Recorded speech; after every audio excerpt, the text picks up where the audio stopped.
Welcome to another episode of Queer Changemakers. Today we have Charlie Sprinkman from Everywhere is Queer. Would you like to give a brief introduction about who you are? Yeah, absolutely. Thanks for having me. My name's Charlie. I'm the founder of Everywhere is Queer, which is a free app on iOS and Android that highlights and connects you with over 18,000 queer-owned businesses. So we're a worldwide map of queer-owned organizations, and we're the world's largest directory of queer-owned businesses. We've got 26 different categories for you all to filter between, from bars, restaurants, lawyers, therapists, hair salons. You name it, we've got a category for you to find queer-owned organizations. We're in all 50 states in the United States, but we're global. And yeah, our app is free on iOS and Android. Awesome. I heard about this like a couple years ago, and I saw there were a couple different types of apps, like directories. But one of the things I appreciated about yours was like the social media game. And then I Yeah. knew it was at a place where I was at a coffee house here in DC, as you are, and they had the sticker there. I'm like, oh, no way. Yeah. Like 6, 7 months ago, like last year. Yeah. Yeah. Amazing. I remember I was just in DC a few weeks ago and stopped by As You Are, and I was like, hey, our sticker. But yeah, I've had a few people in my life send me the photo of that sticker at As You Are. So grateful for that. Awesome. So, can you share a little about your journey? What made you start this and how do you go about it? Yeah, absolutely. I'm originally from small town Wisconsin, so I hold like such a big piece of my heart for, small town America and people living in smaller towns. But in 2019, I had a crazy job that I was a rep for an organic beverage company, and they gave me a van, and I traveled all over to 41 of the 50 states. I was recently out and was constantly seeking like queer spaces myself, and there just really wasn't a resource that allowed me to find, queer spaces. Everything that came up was just gay bars, and Mhm. I was living 100% on the road, so it was like breakfast, lunch, dinner. Like I wanted to just find and be around more queer people. So I know that's a huge part of like that seeded the idea. I did not think of it quite then. That was all of 2019. And then 2021, I went and volunteered at Brave Trails, which is a queer youth leadership camp for 12 to 18-year-old youth. They're based out of LA, but they are expanding onto the East Coast now. And I think they're having a camp this summer in the South. But I went and volunteered there for 3 summers just for a week. And being in a space of 100 queer people was so euphoric. It truly was just the like lack of misgendering and people respecting people's pronouns. And it just was really incredible. And so I was driving away out from LA to Colorado, where I lived at the time after camp. And I was like, how can I build a euphoric experience like that for the queer, trans, and ally community on the day-to-day basis? Like, how can I allow our community to feel their most authentic selves every single day? And I thought of the idea of a worldwide map of queer-owned businesses. And January, that was 2021. So then January 2nd, 2022, I launched Everywhere is Queer, which was just a website with a map on a website. And then February 20th, 2024, we launched our app. Wow. Okay. Awesome. I love that. Yeah. The idea of sharing that experience that you went through with others and finding a way to do that. Uh, Yeah. my background's in tech, so I love it's like, how do we use technology for us instead of Uh-huh. just being there for it? So, Definitely. okay, that's awesome. That's really cool. So, with that, with your journey so far, what's been like one or two challenges that you've been able to overcome, or even if you're still dealing with it, but just running this business, leading? Yeah. I think the biggest challenge that we face right now, I mean, one, Everywhere Square is just, I'm the only full-time person. I have a part-time developer who works 5 hours a week, a graphic designer, and an admin assistant who all work 5 hours a week each. But our biggest struggle right now is just reaching the millions of queer, trans, and ally folks that should know about our free resource. It's really hard to reach reach people. And although I do have a large following on social media, we're still like struggling to reach the like millions of people. So I'm so grateful to be here and on this podcast, so your listeners learn about Everywhere is Queer. Okay, cool, cool. So we're everywhere is queer now. What would you love to see this become? Like, what's your next big goals with this? Yeah. I mean, my goal is for Everywhere is Queer to become the most used app within the queer, trans, and ally community. We are expanding into a lot of different fields that I can't quite share yet, but I can just say that we are going to be connecting the queer, trans, and ally community to safer spaces locally and globally via a lot of different ways beyond just a queer-owned business. Yeah, so I'm excited for our V2 of the app that's in progress right now. But yeah, we're folding in some organizations that are doing amazing work to connect our community with safer spaces. I love that. I'm a big person who's all about community. Yeah, me too. Too much. Yeah, and I mean, I would not be the out queer public facing person that I am today if I had not found queer community and seeing people live their most authentic life so confidently, having friends, having jobs is what allowed me to excel and become my like queer self today. So my whole goal with Everywhere is Queer is to just, connect our community with those spaces so people can flourish. Awesome. Yeah. So I know you were in DC a couple weeks ago, Yeah. traveling and saw the stories, and it's like, oh wow, you crisscrossed the whole all of the gay spots in DC, basically. Yeah.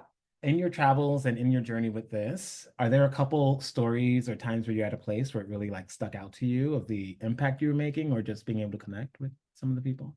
Yeah, I mean, I used to live in Bend, Oregon, which is a small mountain town in rural Oregon, and I had someone come up to me there and share that their nephew is trans and doesn't live in Bend and was too scared to come to Bend because Bend is a small town in rural Oregon. It's Mhm. very liberal, like downtown, but like right outside of Bend is very, very scary and conservative and just like very rural. And she shared that she did convince her nephew to come visit her because she was like, I know, like, I'll take you to spaces that will see you as your most authentic self. And she said that she used Everywhere is Queer and took her trans nephew to, all these queer owned places. And now her trans nephew wants to come visit her like all the time. He had so much fun in Bend. And she just was saying, thanks for changing my life and connecting my family together. It's a story I love to share. I mean, it's literally exactly why I created this. And, on the flip side of it, I've had a hair salon in rural Texas share that they gained 15 new clients in 1 month of being listed on our platform. And that Everywhere is Queer has absolutely changed her life financially. Her business is succeeding. She said she's never received 15 new clients in 1 month of owning a hair salon. And she couldn't be more grateful to provide haircuts to more queer people. Wow. So, yeah, I mean, I could go on and on with stories, but That's awesome. I mean, I love the stories because they help yeah, and they help make it real and but in both of those directions, right? yeah, You're like it's one thing to say I want to be in more community with queer people, and it's another thing for an ally, for a family member to be able to deepen their community with their queer relatives. yeah, And that's a yeah, great perspective. Love yeah. that. Couldn't agree Okay. more.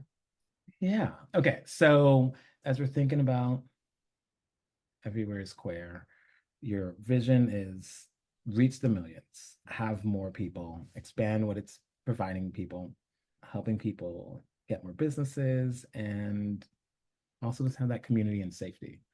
As a queer entrepreneur, business person, what has that journey been like just for you as a person? Yeah. Yeah, I mean, it's been the hardest thing I've ever done in my life. Um, uh, Gosh, I cried a lot. I've spent so many nights awake, just like thinking about what's going to happen, what are we going to do? Like, it's been the hardest thing, but I'm also just so grateful for what it has become in the community around it. I think like the best advice that I could give to anyone if they do want to start a business, whether you're queer or not, but I found five other queer entrepreneurs and I talk to them once a month.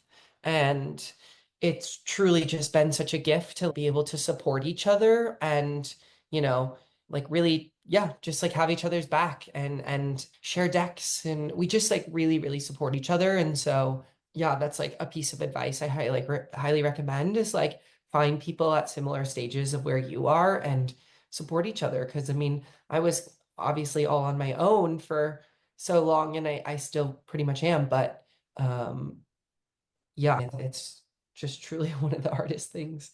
Do you own your own business or you just work in tech? Great question. So I working in tech is what pays me. Yep.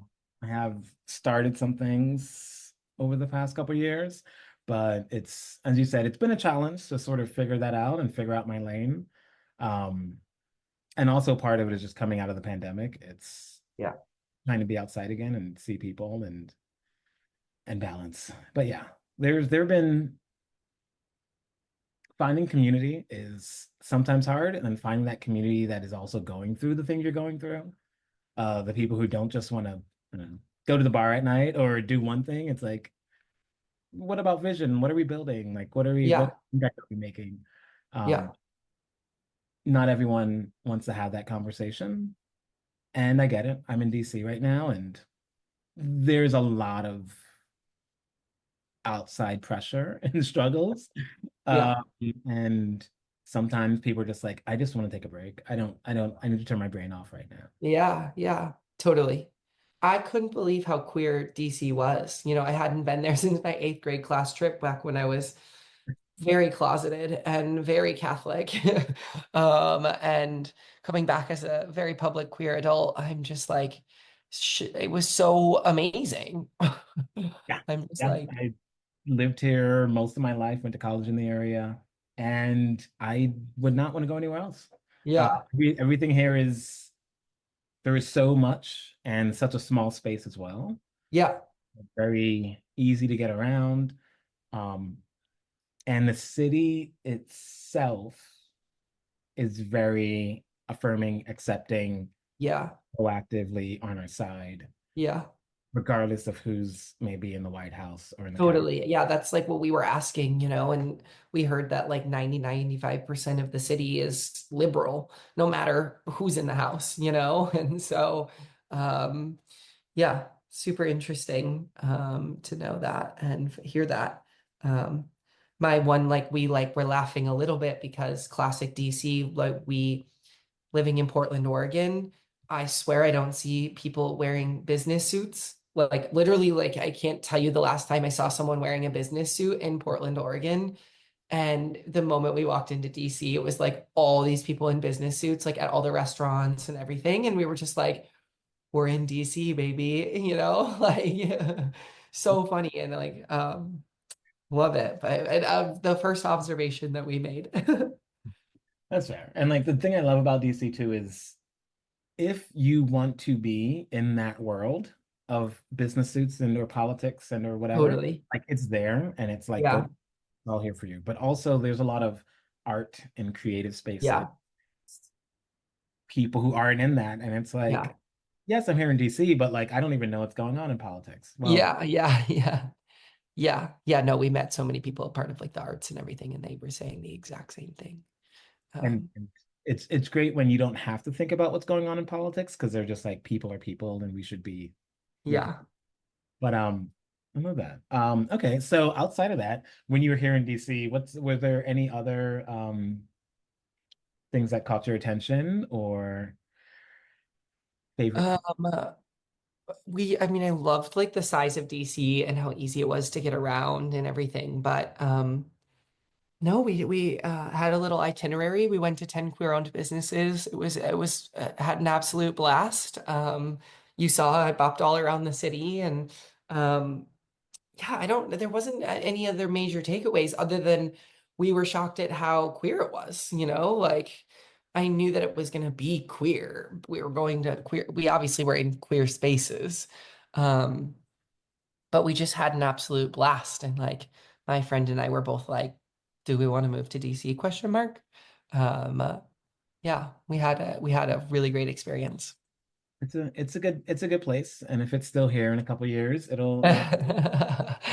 better.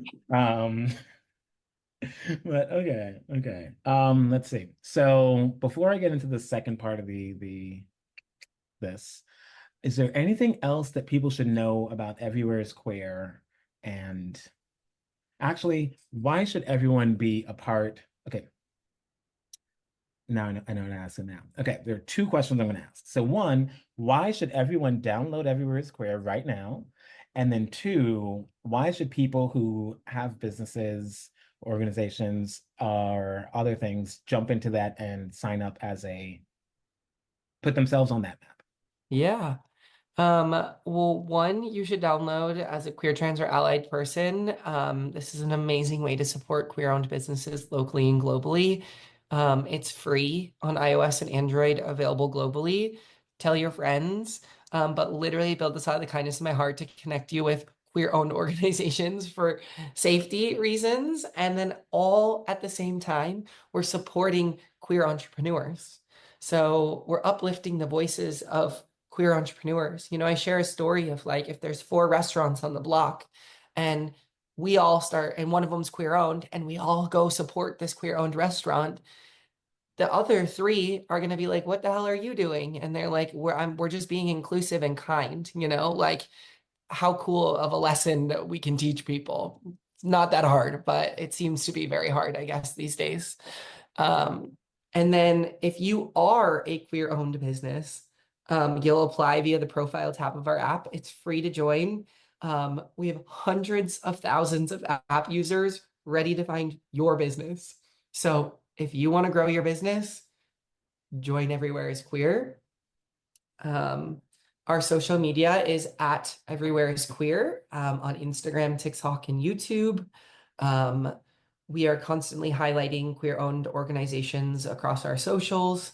And then we do have an incredible newsletter that goes out every Tuesday and Thursday. That's 10 queer-owned businesses from our platform in each email. So make sure to go to www.everywhereisqueer.com, join our newsletter. We don't send spammy stuff. We're literally just highlighting queer-owned organizations.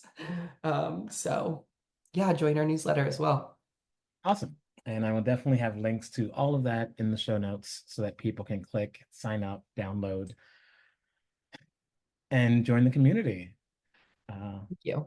awesome. Awesome. So it doesn't have to be connected to Everywhere Square, but right now it's 2025. As a member of our LGBTQ worldwide community, what is a vision you have for like the next step? Like what's something you'd want to see next in and or for our community? Well, I'm very nervous about the rights of our trans community happening actively, like the attacks on our trans community. So many of my friends are trans and in my like personal life. And I just, it really pisses me off.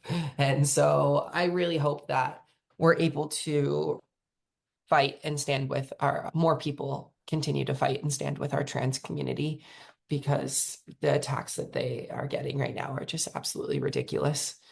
But I really like, if I'm going to be completely honest, and maybe this is a little egotistical about my business, but I just really hope that something happens where millions of people discover our platform because it we're just connecting them with safer spaces locally and globally. And so many people, so many queer people are so scared right now.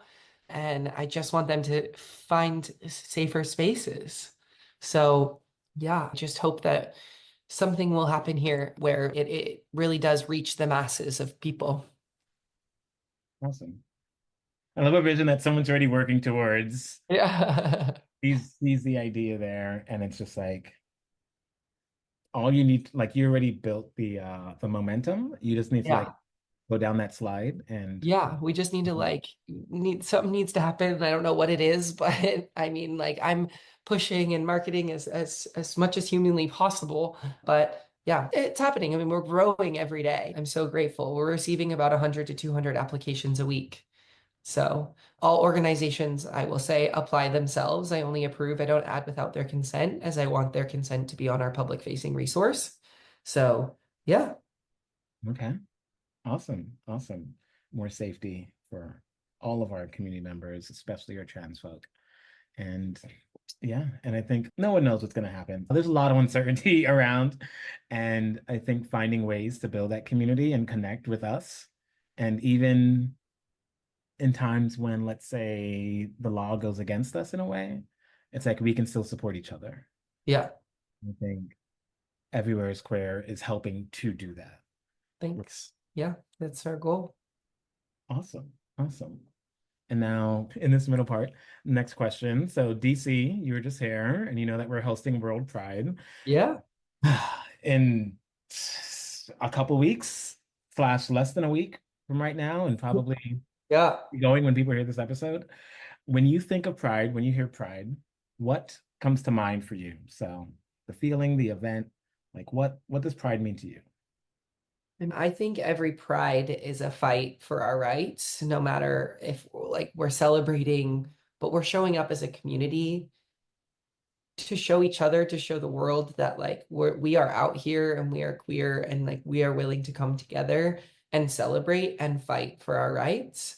So I think it's like majorly an activist thing that we all partake in, but at the same time, it is a huge moment of community and a huge moment of like for me, it's seeing like, oh my God, like this many queer people or like maybe for World Pride. I mean, people are coming in from all over, but I think more the like local prides, like people are like, oh my God, these are people are like from my community. Like these people live here. These people spend their money here. Um, like look at how many people there are, you know? Um, yeah, absolutely. Are you involved in anything in World Pride or just attending? I'm marching with my, how do I say it? I'm marching with my Seventh-day Adventist related uh, Okay. community group. So it's both for current and former Seventh-day Adventists, but it's very LGBTQ affirming. So it's a fun group, but also when it comes to prides, it's also a very small contingency. Like, Yeah. so if people are Adventists and they're listening, hey, come support, come support us because we need all the people who we can There do you it. go. There you March, go. and I'm involved in a couple different other groups, and I hope to put on a LGBTQ plus technology event around Nice. the time to bring those queer of us in tech together for Yeah. community and just see what's going on. So Yeah. So important. I'm excited, excited. I've got one more week where I can sleep and then figure the rest out. Yeah. Yeah. Okay. And I guess for you personally, Pride season's about to start. Is there any aspect of Pride that stands out to you that you're really looking forward to, especially this year? Well, I'm gonna be going to Los Angeles as Pride. Fun fact, I've never been to a big city Pride before. And so I am excited to go to one of the biggest, at least in our country. So yeah, I'll be supporting some other queer entrepreneurs down there, but I'm just excited to experience that. And that's the beginning of June. And then I will say for myself, like June is like every month feels like June to me because I work with queer people all day, every day. And Pride is a month where I think we go woohoo a little bit more, but we're queer 365 days a year, 12 months. So yeah, I love to celebrate Pride and be around Prides, but I'm celebrating all year. Awesome. Awesome. I love that. Yeah.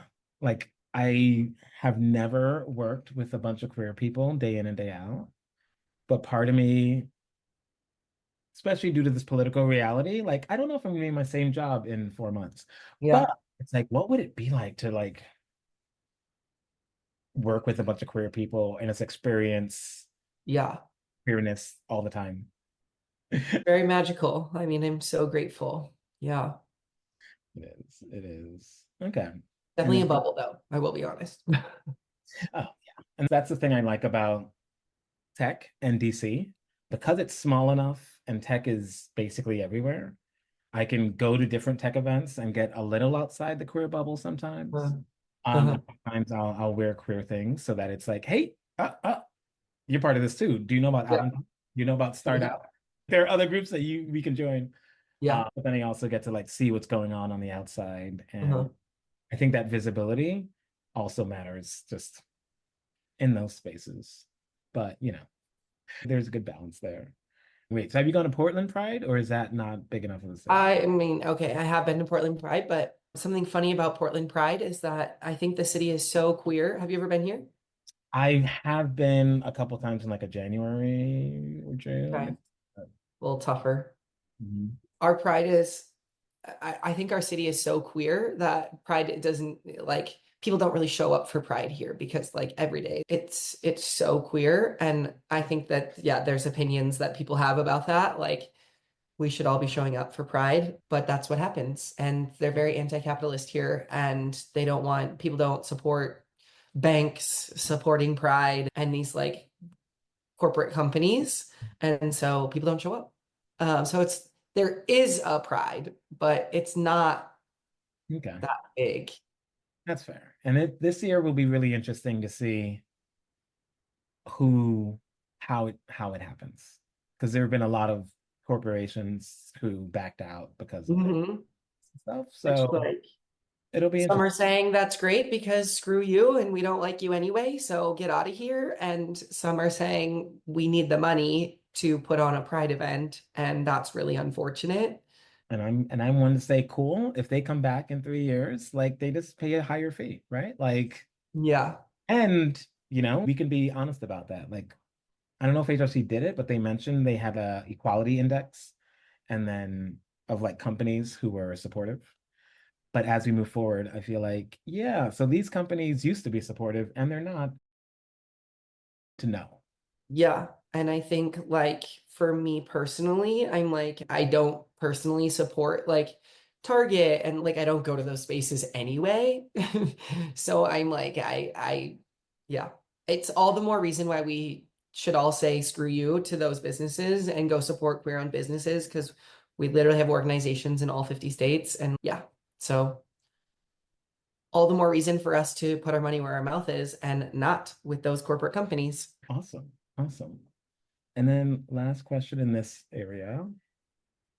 My word of the year was co-creation. So like in community, collaboration, what can we build?